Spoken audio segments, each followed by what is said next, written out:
if I were to tell you no one made this bottle, over time, by wind and temperature and materials that are plastic and silica came together, and this made this bottle with all this writing itself, with this cap and so on, you would say this is a magical explanation and it doesn't make coherent sense. No, I would say that this does make coherent sense, and then humans that are very, I don't know, intellectual, or I don't know, have this conscious concept, they understood, okay, you can take it, and if it builds, if this is the way it was created, you can maybe try to do with it something else. Are you suggesting that this bottle, without anyone making it, any company, I mean this is made by this company, right? Without any company manufacturing it, putting plastic together in this shape and making that bottle to contain water, and actually having water as well, which is mineral, okay? To say that this is possible without any intelligent agency to make it, I would say we need to question that. How do you explain a complex, organized piece? How do you explain organic chemistry? Organic chemistry is explained by a designer. You cannot explain otherwise. So this is why my position is stronger every single time that you bring anything in from the real world. This bottle, to say that this can be produced without anyone making it, it's like believing that, you know what, I can fly just by flapping my wings. This is how equivalent it is. I also believe it's the same. You see, look, if I do this, can I fly? I can't, I don't have wings. But your assumption about flying is based on something. It's not like magic. You know that things can fly. This is magic and if you say it's not made by anyone. You cannot fly. You know that. You know that anatomically. Can this be made without any maker? Maybe. Can this, is it possible that, what about these microphones? They pick up, no. Try to understand the situation. This microphone that takes your sound, transmits it via wireless to another device, and then they can replay it back. Do you think it's possible, just by time, as time went by, the matter from the pieces of metal and plastic gathered together and they make it? Is it possible? To aggregate, to assemble, to bring together by itself without any designer. But how? But God, no, I agree, no. Why? God didn't create this microphone. No. We're talking about the issues of designer. So if this requires a designer, is the universe more complex than this or less complex? So nature because the universe, whole universe, more complex. So something less complex requires a designer. Something more complex than the universe requires a designer or not? How do you now rationally explain that? Less complex things requires a designer, more complex things does not require a designer. Because this is a one-way thing. You create, you design, you produce. The word is made out of so many concepts, and then you'll say, okay, if there's so many concepts and so many processes, so there's probably some designer that, I don't know, takes it all under one umbrella and creates everything together, right? That's what you will say. No, I'm saying, let me clarify my position. We clearly see the complexity in the assembly. Organized complexity. That is why we cannot say this can be simply a product of just chance happening without any designer. The universe has higher level of organization and complexity. So as a rational human being, we cannot then be inconsistent and say the universe, which is more complex in its design, it was made by nothing, made by no designer. So even design, observation of design of this microphone, and observation of the universe and the design within it, we can rationally conclude that the universe must also have a designer. Like this one must have a designer. So this inference is rational. Okay, so if the universe has, I'm going with you, if the universe has a designer, so I'm returning to the first thing you said about the fact that people sabotaged whatever this God is saying. They corrupted the message. They corrupted the message, okay? So if everything is so designed, why does the people corrupted? Sure, because God has a... There is wars. Yeah, easily explained. Life so bad. Yeah, I know it's... Many countries. I know we don't want that. Water, not food. Yes, I know we don't want that. We don't want poverty. We don't want warfare. We don't want racism. In fact, human beings, we are rational, compassionate.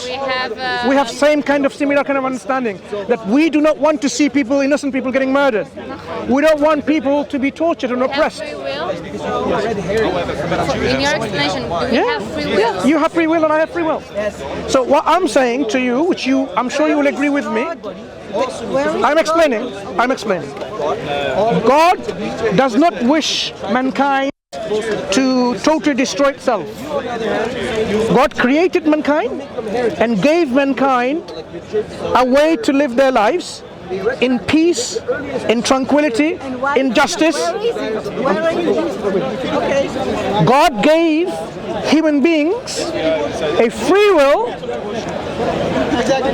will in which they can follow God and follow his laws or not follow, because he wants human beings to appreciate with their own free will their creator and submit and thank their creator voluntarily with their own volition, not to be forced.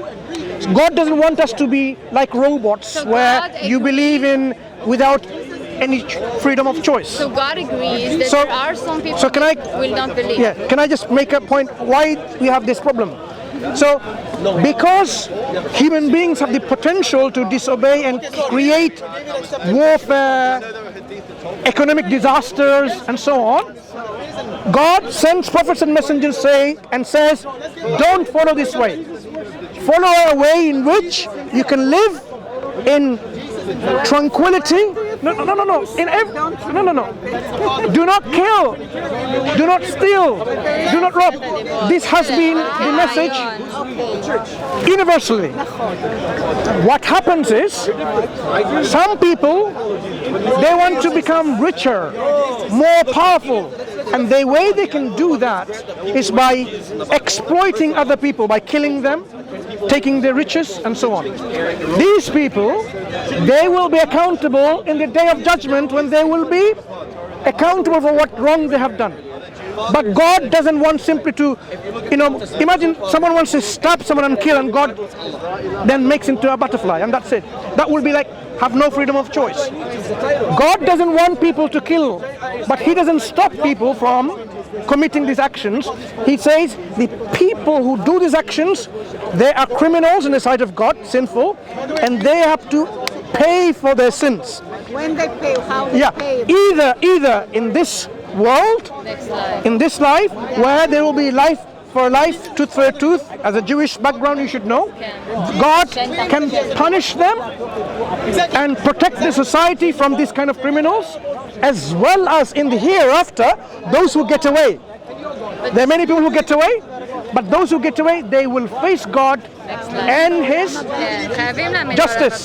But there is this concept of Messiah, the concept. We believe God is just. Justice demands that when we die, the good and the bad, they should not have the same end. The worms comes and eats us when you're good and when you're bad. It doesn't make any sense. I have a question. Justice demands there will be day of retribution, day of accountability, day of judgment. Yeah, but if people corrupt the religious, so where is the solution? The solution is the concept of Mashiach, the Messiah will come to Israel, and then all the religious people say, okay, you're not doing the mitzvahs, you're not doing nothing, so it's not good, so the Messiah will not come because of you. So it creates a society where there are people who have the blame with them, and there are people who are, okay, we're good. So if we have free will, and God gave us the free will to not believe, and not follow his So God always says, you follow his prophets and messengers and the scripture that he sent with. Any deviation is going to create problems. It's going to create another religion. So Christianity, as you know today, as you and I know today, is a deviation from the truth of oneness of God. They made a Trinitarian God when God is one. When God sent to Moshe, one God, no gods before me, no God after me. Yeah? And then they come along and say, no, God has a son. This is a deviation. So God does not let people to, it's like going away, being changing message. Yeah. So when Jesus or the Messiah, he came, yeah, he did not come to tell people, worship me, because he could not, because the Jewish people knew, but God is the one to be worshipped. Anyone who comes and says, I am God, they have the right to kill him. They have the right to kill, crucify, whatever, right? Because that's what God's message is. Anyone who claims and becomes a God themselves, they should be punished on this world. That's what the message sent. So we believe as Muslims, Yasuh or Isa in Arabic, Al-Masih, was a Messiah, Mashiach, who came to remind the Jewish people to come back to the worship of God and to give glad tidings of a future messenger come who will be universal for all people, not for the Israelites, not for the Europeans, not for the Chinese or Indonesians, but for the whole world. Moses, peace be upon all the prophets and upon Moses, he did not come to every single nation. He came to Bani Israel, children of Israel. Isa, likewise, alayhi salam, came to Bani Israel, the lost ones among them, to Bani Israel. But then same God sent a messenger, a Nabi, a Rasul, as a rahmatul lil alameen, a rahmah, a mercy to all of the worlds.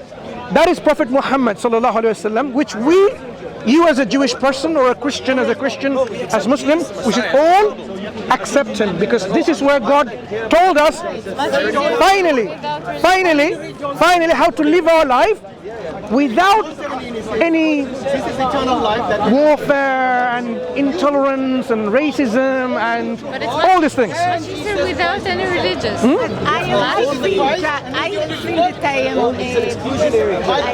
living in justice and without God. Yeah, without religion. Do you see justice in this world without believing in God? What's happening in Palestine? Muslims and Jewish people fighting with each other. Where is justice?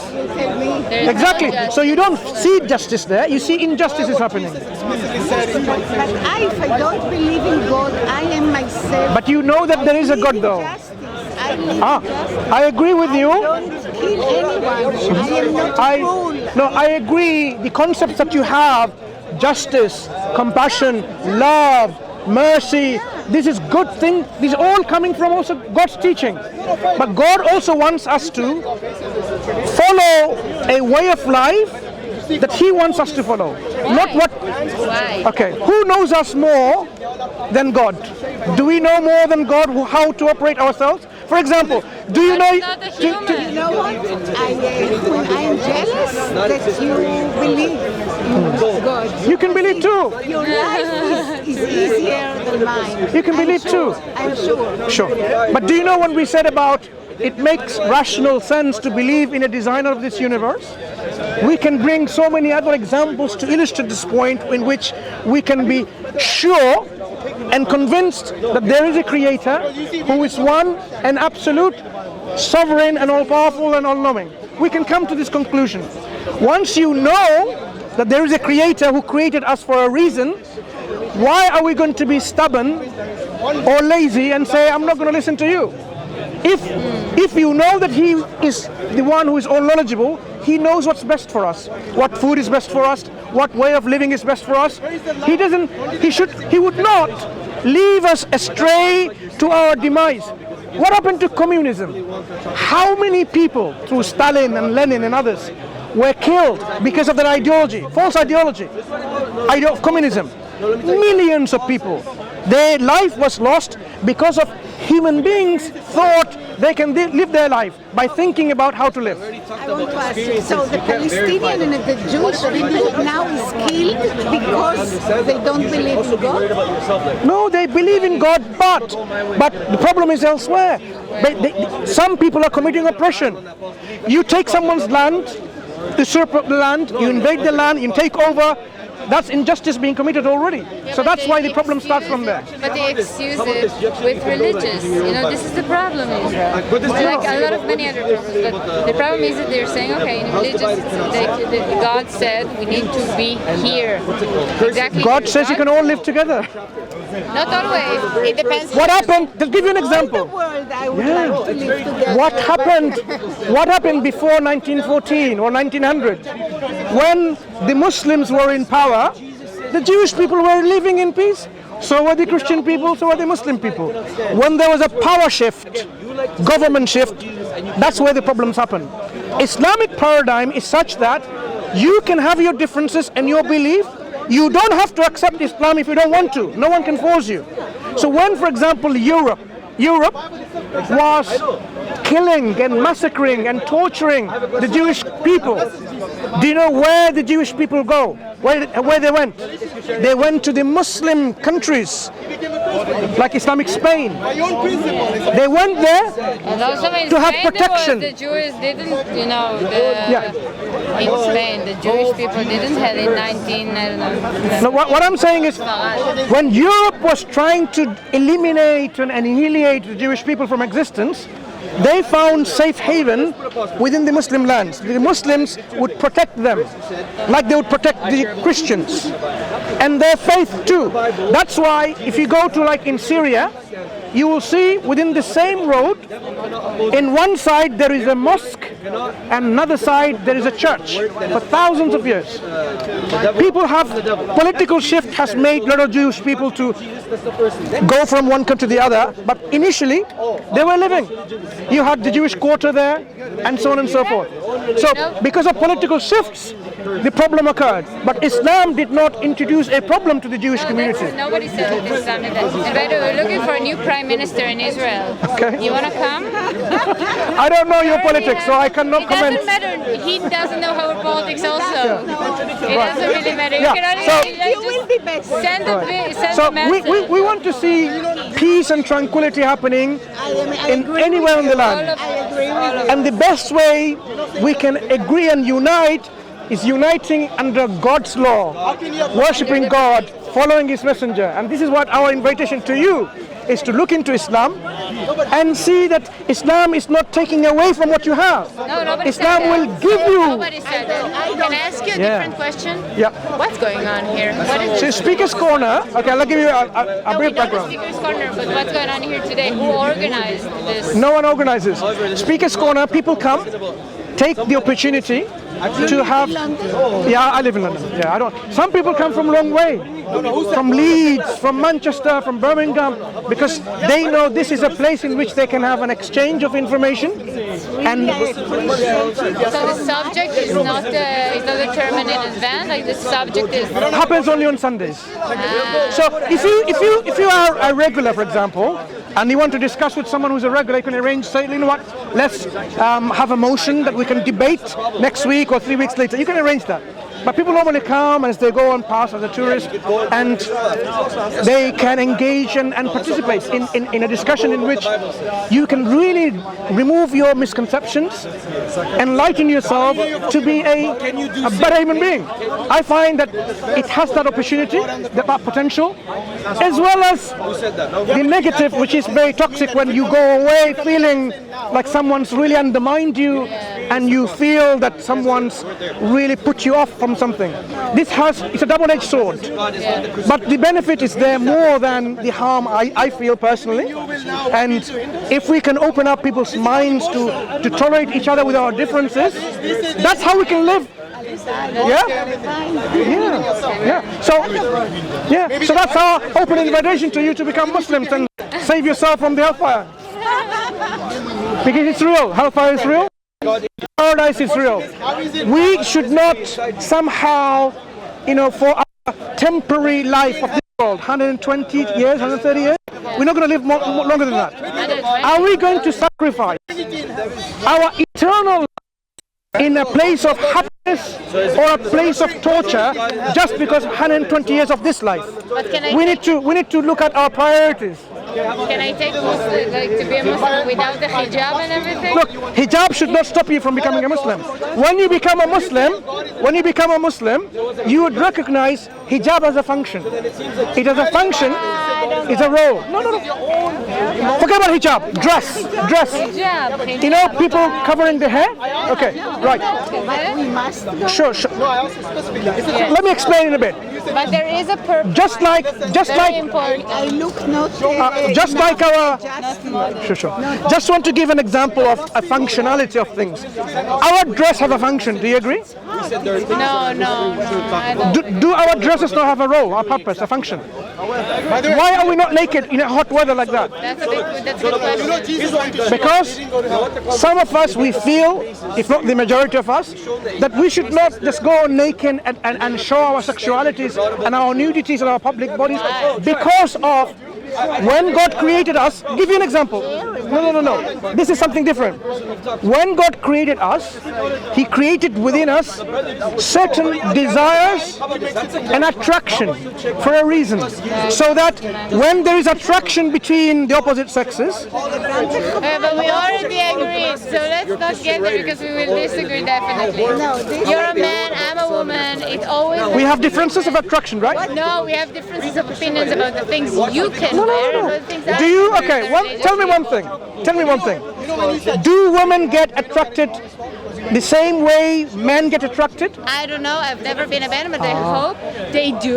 Right. And I hope this man can hold themselves from Do you know- looking and touching. No, and it's a different thing. And then a I woman appreciate- can wear whatever she wants. No, I appreciate- And doesn't have to cover herself just because a man cannot hold his horses. I appreciate your.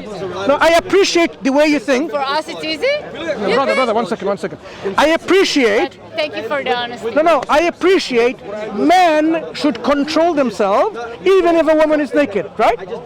But the biology is such that there will be attractions. There is a biology. Before that, God will want to create. No, you need to understand something. The peer-reviewed Let's go. Do you know? Okay, good. Do you know? Thank you. Do you know why we don't go to work naked? Any workplace apart from pornographic industries, whatever. Why? Distracting, of course. Distracting. There you go. You said it. I said it. Right. There is a difference. Then you claim at the courthouse that someone No, did something. wrong. We don't blame. We don't just blame. We say we are equally responsible. If I have, no. This is what. No. I can wear whatever I want. Even though the consequences may be bad. Because you don't have the original. And you know the bigger problem is. סליחה, אני לא יכולה עם גופייה כעולה הזאת. No, not this. This is. Let's talk about extreme. But the extreme, We say. why go to the other extreme? No, we say men and women should be dressed in a modest way. That's what God wants. Okay. But God, Do do you agree? We should be dressed Yeah, modestly. but do you Fine. agree that your The limits. modesty right now it's not like her modesty? No. What I'm asking is this: to define modesty, human beings have a disagreement. Do you agree? You just agreed. Disagreement. We say we let God define that, so that we don't have to be in this disagreement. God knows more than us. He knows how human mind thinks, whether it's the mind of a man or a woman. So if God tells us these are the parameters and the boundaries, we accept. God is a woman I disagree. God is not a man or a woman. But he knows how good God is he not a man or woman. He's unlike anything. He is not like anything. He is a creator, originator, but there's no resemblance to God. Creation is totally unlike our creator. He's unique. That's how the Quran tells us. Unique. He's ahad, he's wahid, he's ahad. Okay, this is Sister, can I just clarify? I said that's not the reason why you have to cover up. Not because men can't control them. You'll make a better Muslim. Do you know that? So why? Because God said so. No, but you have more different. Ask yourself if that's a good No, reason. I think you heard me wrong. I think it was much harder for you to say, okay, God said that. You really haven't studied That's your opinion. The last point before you go, I was just saying about the hijab, for example. Once someone becomes a Muslim woman will willingly want to wear it because they appreciate what function the hijab has. It has a preventative function. Just like our dresses have a preventative function, the hijab also have for women some preventative function so that she would not be molested in public from these prying evil eyes of perverts and so on and so forth. Right? So it has a function. But you don't need to think about oh, I'm not going to become a Muslim because I have a disagreement with hijab. That shouldn't stop you from accepting Islam. But once you are a Muslim, you would want to wear it perhaps. Yeah? You take care. Nice talking to you, both of you. What's your name? Hava. And what's your name? And I'm Mansoor. Pleasure speaking to you. Mansoor. You take care. Bye-bye. You would know that you probably can't. That's the problem. You know, earlier I was are there going to be people attempting to refute Islam? Of course, you'll find it all over. Are they valid? That's the point. The whole point of critical analysis. No one stopped in the middle. Why? I don't know. You could see everything. Okay. Earlier I wanted to tell you about this. Camera?